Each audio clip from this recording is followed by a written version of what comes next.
Nutri-Fitter εν δράση. Δράση full and frozen δράση. Πώς είναι η εμπειρία? Δεν είναι τόσο κρύο όσο το περίμενα. Είδες, αντέχετε δηλαδή. Βλέπεις αυτή τη θερμοκρασία και λες κάτι δεν θα πάει καλά. Αλλά επειδή δεν έχει νερό και έχει μόνο την θερμοκρασία από τον ατμό, ας πούμε, τον υγρό άζωτο, το αντέχεις, αλλά το νιώθεις λίγο. Νιώθεις το τερματάκι λίγο να ζητώνει. Έχουμε άλλα 30 δεύτερα. Το έχω.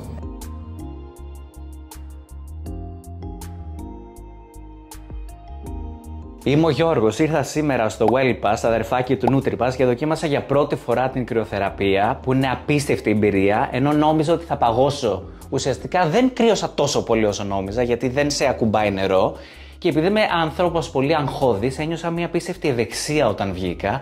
Και επειδή είχα και κάτι πόνους από το γυμναστήριο που έκανα πριν, ξέρω ότι το να εκτεθεί σε τόσο χαμηλή θερμοκρασία βοηθάει πάρα πολύ το μυοσκελετικό.